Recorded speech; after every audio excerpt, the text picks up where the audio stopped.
Hey folks, this is D Novice. We're back. Told you I would take you on a tour of like a solo player who has a great factory, better than we ever put together. So we're here today with Kaveen and gonna let him do a little factory tour. We're on his floating platform that takes up an entire tile. And over to you, Kaveen. Yeah, welcome. So this is my little home away from home here. This is actually probably about my third big construct that I did. This one made it to probably around 60% complete before everybody kind of dwindled off and they started having the ideas of the wipe. So kind of didn't continue it through there. The outer part of the construct actually ended up being done, so we can see that on the inside. But the factory itself and a lot of the interior is only about 60% or so.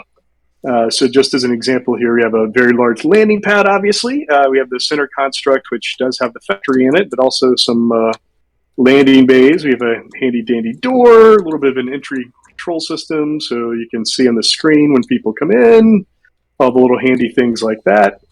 Uh, People come and visit. So we'll start probably at the top. So if you actually go under this elevator, if you go up, and up one more time, it should bring you into the control center on the center here. There we go. So this is kind of a little control center for the flight deck.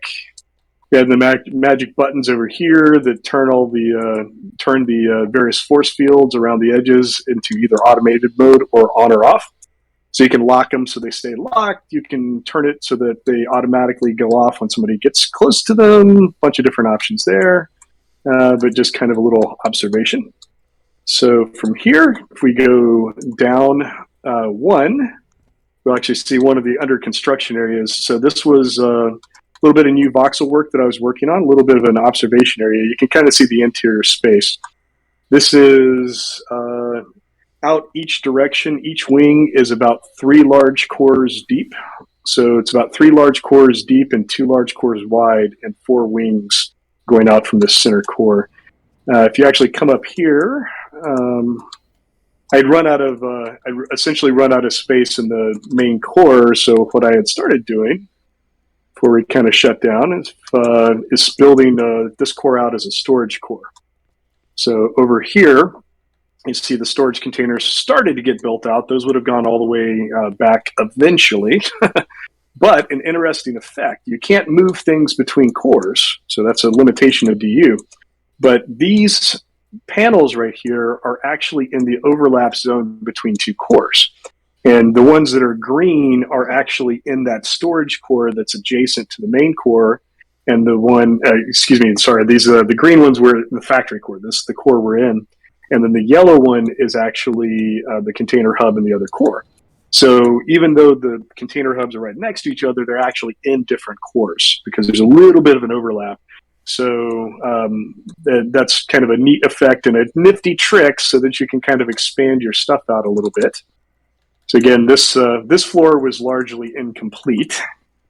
If we come back to the elevators, we'll go down one, and this is the main factory floor, and this is the one where the original container hubs were. So right there. Those were all getting moved up to that upper floor when we kind of stopped working on things. So it's hard to see things here a little bit. If you go into build mode, you should be able to go up and get a look at basically I refer to this as the parts making part of the factory. So essentially started out over here with refiners for all the ore types, worked its Hold way on, I through lost you. smelter. Where'd you go? Oh, sorry, right over here. Spin. There you Oh, there you go. are. So yeah, right behind me there, it started out with refining on the far side, and then the one behind you over on the very far side is making the complex parts and other parts that you need to build stuff. There's actually no assemblers on this floor at all. This is all just parts, lots and lots and lots of parts. So if you hit, so while you're in build mode, if you hit the link key, so not sure what it'll be for you, probably 6, and then control, you should get all the little pinkish connections. And you That's a lot pretty of much can't, connections. yeah, that's a couple connections on this floor. So this would be a good mid-sized factory. So this is, again, just the parts floor here, but definitely not a huge factory compared to some that were out here. One of the problems with the U, for anybody that's starting out, is you have a 10 connection limit. So all the machines themselves, you can only have 10 things going in, 10 things going out. And you don't really notice that as a problem when you have a smaller factory, but as you start expanding things, it becomes a big issue. So you need to connect a lot of stuff up. So if you see these transfer units here. Yep. So you can see my stacks of transfer units. So what these are doing are essentially moving parts around. So instead of having all the possible outputs or inputs of a container being filled up with machine connections, you're actually able to move things from one container to another with a transfer unit. And essentially increases the total number of machines you can connect up. So if you have something like steel, but you need steel feeding into 40, 50 machines, you can't do that out of one container. So you have to put it into 4 or possibly even more containers. And in this case, I don't know how many things are consuming steel. I've never actually counted that, but it's probably on the order of about 80 to 100 machines are probably consuming steel, just steel. And that's just one of the many components in here. Again, this is a decent size. This pretty much makes everything up through tier 4 as far as the subcomponents and parts. If you actually fly up through this handy little hole here, this is the assembler floor. This is the one that was only about 60% complete. This was eventually planned to be solid assemblers. Like the assemblers that are over there by you right now make all of the engine types. So every size and type of, every size of engine for military and what does it mean? Military and I don't remember the other one. But basically 2 types of engines in every size up through advanced. So that was all being made in that little pod, makes all the container types, all the airfoil parts, brakes, everything. And essentially made most of the stuff in the game up through about tier 3, some tier 4s. That included the blocks of machines. There's like blocks of machines over here that make factory machines. So it was self-sufficient and that it could make all the factories. This design would not be effective given the changes that have occurred with schematics. So this design is obviously a little dated now and wouldn't be viable for a new factory with a new schematic design. You need a little bit better access to the machines to load schematics and some monitoring capability that we kind of don't have here. So this is that's a good medium to larger medium factory. Definitely not as big as some of the really big ones, but decent size and with pretty decent capacity. So if you want to come back down here, okay, I lost you somewhere. Oh, go down through the hole. Down through the hole. All right. Yeah, floor hole. Gotcha. So we can kind of do a quick run by around the different wings. It's when you're up top, the scale is kind of hard to follow, but as you come up here, you can kind of see this was fairly large. So it was pretty good size layout, a lot of interior space. If you see how small I got when I ran over to the side. Again, the scope is deceptive, but those lights on the ceiling are basically these units right here.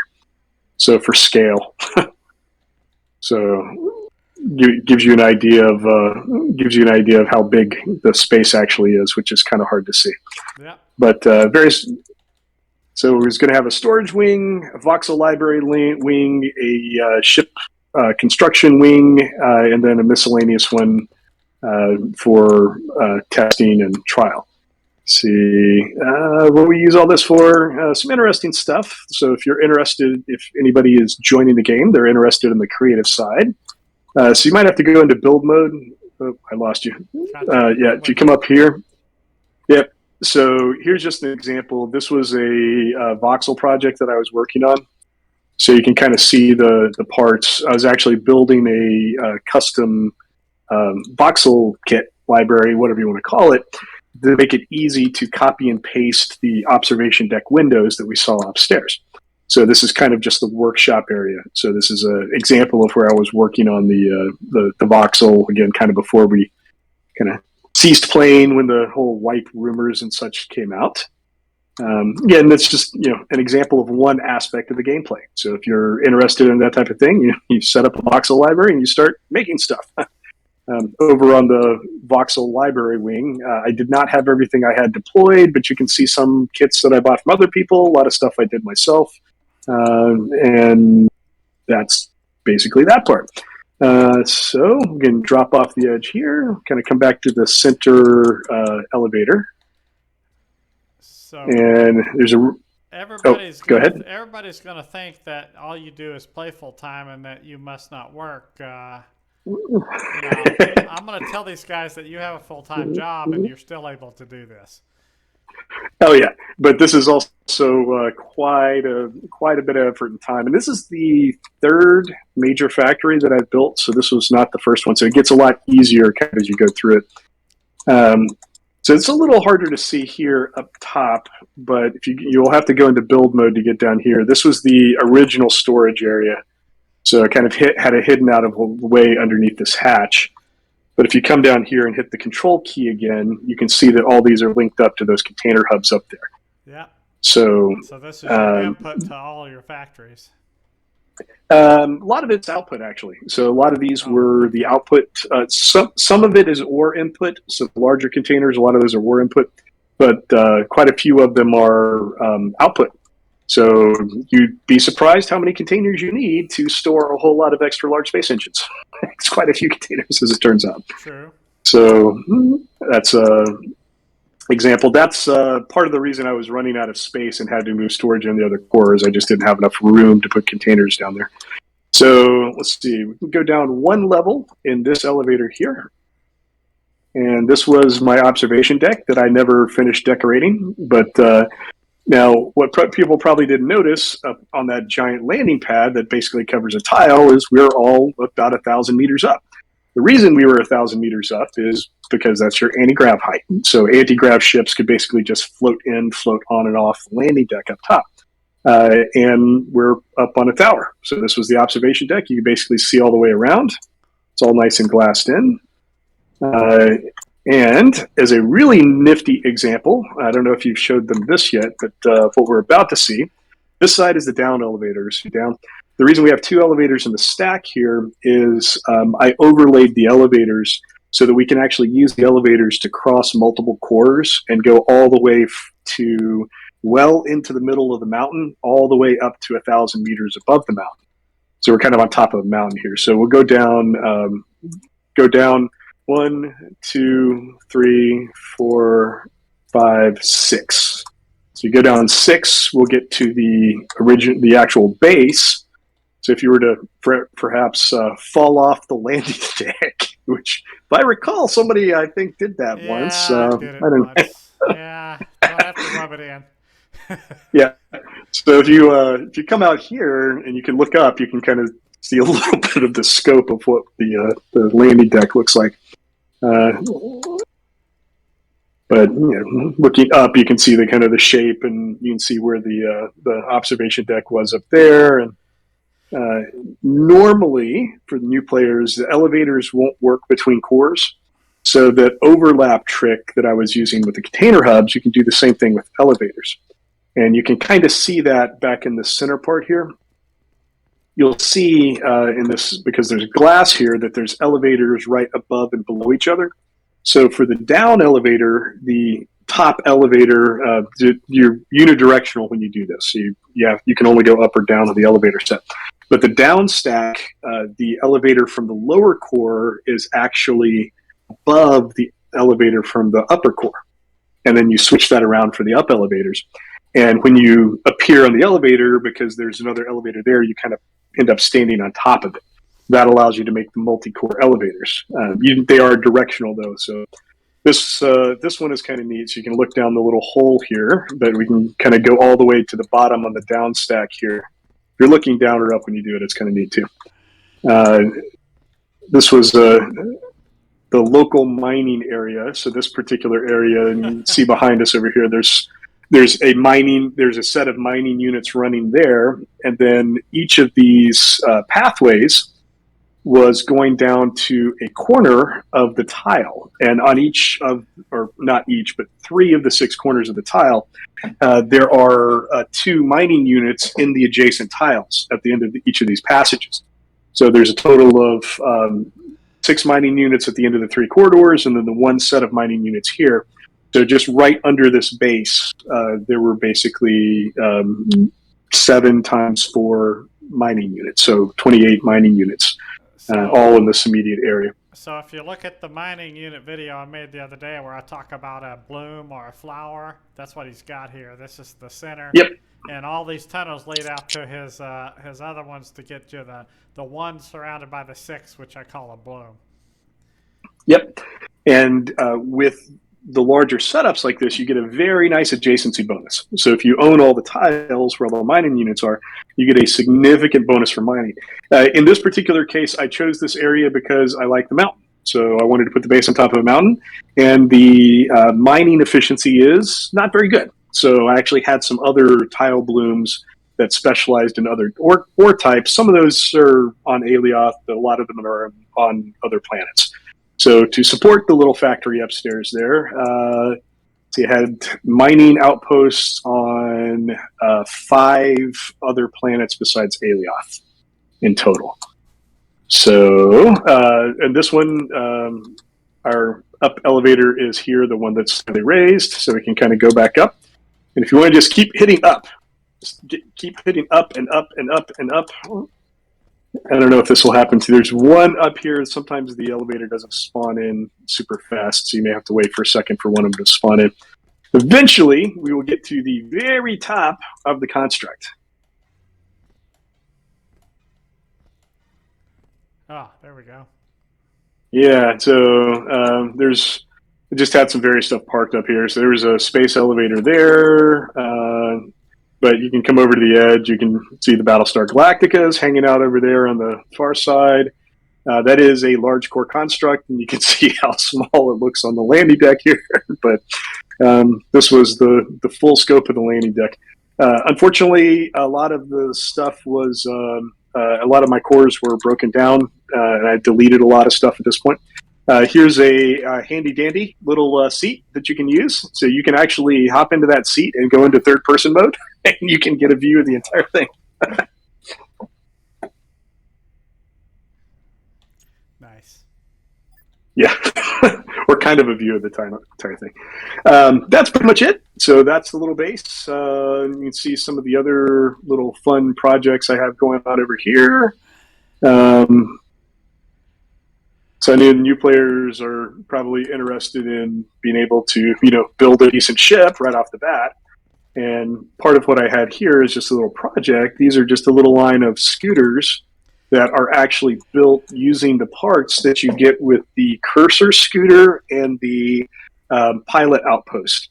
So if you were to select the cursor scooter and the pilot outpost, you'd have the parts to make any one of these 3 scooters except for the space engines and space fuel tank on this first one. You don't get those free anywhere, but you can buy them on bots on the market. And this particular little, or make them in your nanopack. This particular little scooter will actually get you to any planet that's going to spawn in after the wipe on a tank of gas. So with no skills, no boosts or anything. So it's capable of getting you off Haven and pretty much anywhere. And it just uses the parts you get for free for the most part, except for those space engines, which you can build in your nanopack. There's a couple of other examples of scooters. Obviously, they are not pretty. They're not using any voxel, so there's no voxel or honeycomb because that stuff weighs. It's got weight to it. So they're all kind of constructed as balanced little flyers using minimal free parts. So if I remember right, this one goes like 1,000 plus, right? This one's fast. But high 900s with no talents or no boosts, it'll get you just under 1,000 kilometers per hour. Good enough. So that's a pretty decent one. It uses the small engine that you get with the pilot outpost. So the pilot outpost, I think, is the only one that gives you the small engine. That little Jeep thing has one too. Okay. So if you get So if you you get the get Jeep with two if your you get the pilot outpost and the little and you use the and you've done a refer a friend, you'll get two of those small engines. Oh, excellent. So you can make more scooters or other ships. So Us. these three here were just three variants of ships that you can actually build with bot purchased parts. So after the wipe, you could actually build these with parts that you either get for free from the pilot outpost or you buy from bots on the market. And they're for various optimized purposes that we don't need to go into, but they're basically They're haulers. starter haulers. Yeah. So very light, very small, built on XS cores with preference towards the free parts because that's going to be big after the wipe. Nobody's going to have money or anything. So Yeah. Yeah. So most of the parts that you use here, you can get from your outpost building or all of them. because So these fuel all of tanks come with a pilot outpost. The seat comes with a lander. I yep, just did a video where I built a vehicle that is not as elegant as yours here, but I showed them how to build a vehicle and just get out of the atmosphere and into space. Yours is better. absolutely. Yeah, thank you. But these I kind of did a test bed. I did a character, started, went through the new first time user experience, saw what parts we get. Like the reason this uses the space brakes it does is those are the ones that come for free on the lander On you the get when lander. you land. Yeah. Yep. So these have more parts than you would get with one character. But if you were banding together with some other players, you get enough free parts to build something like this almost for free. Space engines are not for free ever, and the medium engines you would either have to build machines to craft or buy off the barns. And the Now medium the wing you have to reason, buy too or make, right? yeah, yep. So a lot of this stuff would require machines to build. It's not these larger ones you can't build in your nanopack, so you'd either have to build industry to make it or buy it off the bots. Part of the reason I stopped at this size of ships for the post-wipe stuff is you can only buy up to medium engines. So the assumption is by the time we outgrow the need for these very small light haulers, we'll be able to make larger engines, which you won't be able to buy from the bots. So again, just kind of examples. Now that obviously is the non-voxel. This is one of my older, very, very old constructs. So this construct is probably not quite as old as Beta, but almost. So it's just an example of a small ship that does have a little bit of voxel. So it looks a little bit better, but it really just has some fairly basic parts in it. I was using that for some testing. Let's see. Most of these ships are parked over here for testing. I don't remember if I gave you permissions to go into build mode on this ship. Probably not, but you should be able to board it. This was what I consider to be my standard medium hauler. So a little bit of decoration in this one. So for those of you that are interested in coding and fun stuff like that, which I don't think you can view it, but the reason for all these weird screens and programming boards over here. Can you see the buttons on this screen by any chance? Yeah. I can see button Yeah. 1, button 2, button 3. Yeah, so you should actually be able to click them. I click They don't really button, do any. Button 3, button 1, button 2. Is it changing colors for you? Should have changed colors and stuff, right? Yep. Yeah, so this is essentially a code, what I've been using for a code lab. So I was updating some of my code based on the newest APIs for the post-wipe.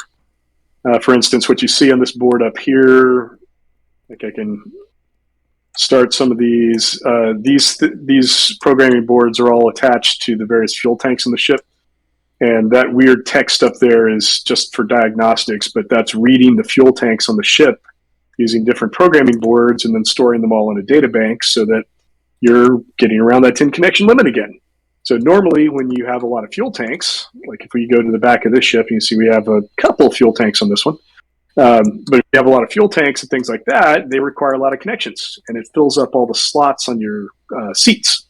So direct connecting fuel tanks would be less desirable. So as you see, so we don't want to do all that. And an older version of this code you should be able to see on this board, but this was just a fuel monitoring system where a programming board would start automatically anytime you got in the seat, then it would read the fuel tanks, and then it would tell the seat what the fuel was, and then the seat didn't have to be direct connected to all the fuel tanks. There's other ways of solving that problem, like ArchHUD, for instance, weighs the fuel tanks. You can do that without a connection, but if you haven't put in the talents correctly, it is not terribly accurate sometimes. So again, it's a problem, different ways of solving it. I went a different route than other people did because it was fun to write the code for. So, and that's what it boils down sometimes. It's the game is what you make of it. Like these boards you see that by the pilot seat here.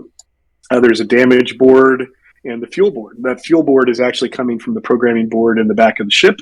But as soon as you get in the pilot seat, it updates it and gives you the current fuel status. And it also updates the damage board, shows you any damaged elements on the ship. And that is all being run by the various boards. So my project boards over here, we're just kind of updating some of my code to the latest and greatest. They're disabling the HTML screens by default after the wipe. And a lot of my code was written for the HTML screens. So part of what my project over here was porting the code over from the original HTML-based code to display things to the new render script that they have. And again, if you like coding projects, there's lots you can do. The game is, again, pretty much whatever you want to make it. So all the voxels, the patterns, all that, playing with the voxels, figuring out how to shape the various voxels. They're infinitely configurable to at least to a large degree. And a lot of neat stuff you can do. Anyway, that's an example. That's pretty much what I had for the tour. So I just wanted to kind of piggyback on top of what you just said. If you get into doing code, you can come in here and you can write your own code for a lot of stuff in the game, just like you've done. When I talk about using ArchHUD, that's just somebody that came in and wrote a code that a lot of people are using, right? He's got it on GitHub. People are using it. And everybody goes, oh, yeah, I've heard of ArchHUD. I use that in my ship before, blah, blah, blah. But the bottom line is, like you said, if you want, you can come in here and write your own code. You can have it do stuff that ArchHUD cannot do. And I know sometimes your code does stuff that ArchHUD doesn't do. For example, like you talked about, it probably does a better job on field management than the ArchHUD because it does it differently. So that's another point of the game that I never brought up to anybody because that's not my thing, but that's a thing that a lot of people get into. So I'm glad you brought it up. Yeah, and it's absolutely, again, kind of whatever you make out of it to some extent. It is what it is, right? So actually, let me, and I don't know if, give me just a second to edit something. I'm going to try to give you permissions really quick for this ship. See if I have it set. I didn't have it set up for this ship. I apologize. Let's see if I can. No worries. I'm just quickly give bridge here. Quickly give you permissions and rights to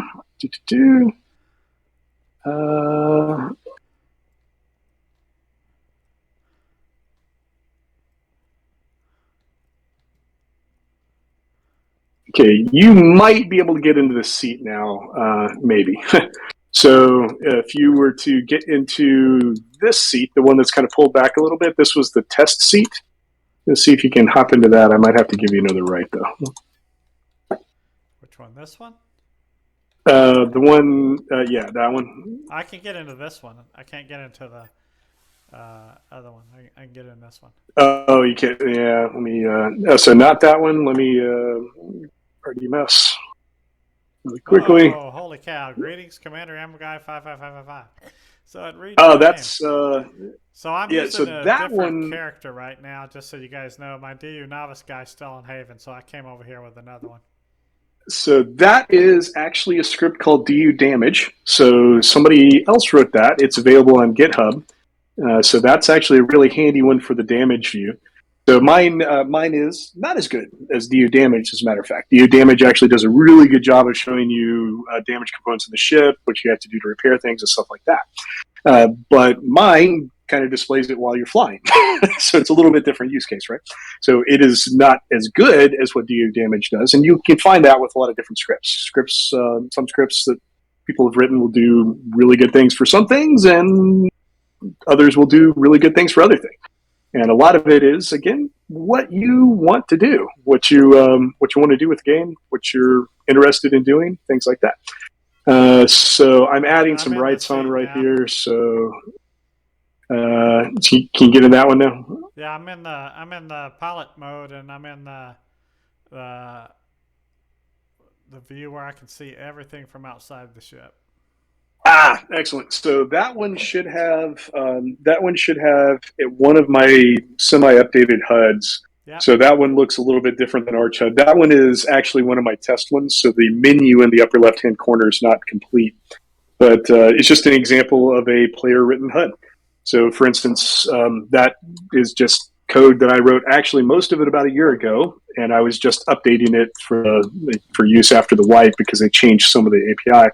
But and that's not super hard to write. It's pretty straightforward. I had to teach myself a little bit about formatting for SVGs, but beyond that, it's fairly straightforward. It shows various things. Like if you hit, like if you're in that screen, if you look at the menu in the upper left, you can Alt 1 is always breaks on or off. Alt 2 and 3 scroll through the menu in the upper left. So you should be able to use Alt 2 or Alt 3 to scroll to, say, the shield menu. And once you're in the shield menu, it will tell you what to do to activate the shield. So one of the Alt number keys will activate the shield. Yeah, there you go. So fires up the shield, and you should see the little shield indicator on the HUD. There are a lot of HUDs that are customized for combat, or they're customized for particular use that do a lot better job of shield management and things like that. In this case, the shield functionality on this HUD is very limited because it's not really for combat. It's just there as a basic indicator. But it lets you control the anti-grav. It lets you control the various things. And again, the Alt 2, Alt 3 in the menu in the upper left lets you scroll through some of the various functions. That is not complete. So that's still kind of a test version in that seat. But I wanted to get the code all ported over and saved before the wipe. So that's been my project for the past week or so. Okay. Anyway, that's about it. All right. Well, thanks for the tour. This has been great. So this is an example of what one person by themselves, because you sell a lot to Chimera and you support Chimera, and you've even helped Chimera members out a whole lot in the past. But you haven't brought other people in to help you build all this stuff, and you aren't even done with your factory. And this just goes to show what one person can do that works a full-time job, but that enjoys the game. So it's going to be a good example for the people that are going to be playing the game to get on and see what you can do, and I'm glad you brought up the coding stuff because we hadn't even talked about that yet. So. Oh yeah. So, and again, it's completely up to you what you want to do with the game. Like, so I'll sometimes go off and I'll do a coding project for a couple of weeks, and some of my gameplay will be that, and then I'll build ships. So I'll come up with a new ship design or something like that, and I'll do that for a little while. Then I'm doing obviously large constructions or factory work. And you'll never get bored with the game. So that's the good news. There's plenty of stuff to do. And from the PvP perspective, I fall into the category of what they refer to disparagingly as a Care Bear. Because I don't care about PvP. Because if you want to play PvP, Star Citizen, just saying. But, it's neither here nor there. The PvP aspect of the game never interested me. A lot of people find it very exciting. I've helped the org out with stuff like that. So I used to produce disposable ore mining ships that we would go out and we didn't really care if we lost. That factory would just churn out dozens of those just with basically overhead parts. And you'd send the new players out on a mining operation. If they got blown up, who really cared, right? So they had fun with it. That's the important part. So I just want to point out that we are not affiliated with Dual Universe, and we're not advocating because of them. He's advocating that there's a lot of stuff to do in the game because he likes the game. So am I, and that's why I'm here making these videos. So don't want you guys to think that we're part of the organization or part of the game content. We're not. We're just here as players and telling you what we think. And you guys know I mess up every once in a while, so they would hire somebody better than me if they were going to hire somebody to sneak in and tell people the game was great. So I would try it and see what you think with it. Yeah, and find the gameplay loop that you enjoy. So as an org, Chimera was generally a new player assistance org, so we did a lot of helping people out. I was a solo player for a long time, so probably the first year of beta, I was pretty much fully solo. I joined Chimera. But at that point, I was not, I wasn't getting assistance from Chimera. It was more or less the opposite, right? So I wanted to join Chimera, help out new players, provide them a little bit of a support because there is a heck of a learning curve on this game. So you find the stuff that you like to do, and you figure out how to do it, and hopefully get somebody to help you with it, and helps you learn it and figure things out. Like the voxel library stuff, right? So some of that is a little bit of a challenging. There's some material out there for it, but there's a little bit of a learning curve to get that stuff to work right. But once you do it, it can be very rewarding. You can create interesting things, and then hopefully keep them in a safe zone so that the non-Care Bear PvP guys that seem to enjoy point-and-click PvP. And to follow up on your comment, yeah, you can tell we're not affiliated with N2 because the PvP sucks in this game. It is terrible compared to Elite Dangerous, Star Citizen, or anything like that. It's just nothing. It's terrible. So while there are people that enjoy it, I don't know why. So I go play other games for that. But this game has amazing. PvP, but it was more messing with the PvPers than yes, yes, much more of that. But Ian, if you like it, you like it. I was reluctantly dragged into some of that because you had a lot of griefers out in PvP space that like to just mess with the new players and just blow them up every time they go out there, which is not fun for a new player, what it boils down to. So we made it a little easier on.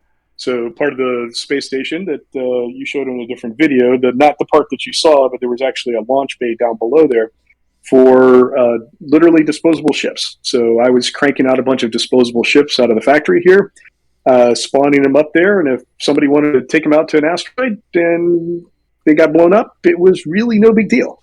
And it was very limited to no cost for the new players because they didn't have to put that resource commitment in. Made it a little easier on them. Hopefully, made it a little bit more exciting for them. Again, there's always a chance somebody can blow you up, type of thing. But there wasn't all of your stuff getting lost. That wasn't a major concern for a new player or somebody without a lot of resources venturing out of PvP space. You're risking everything you take out there. So it can get blown up, it can be gone. And if you don't have a lot of stuff, that's a bit of a daunting problem. So, all right, I think we're going to go ahead and call it here. Thanks everybody for watching, and thanks Kaveen for giving us a tour.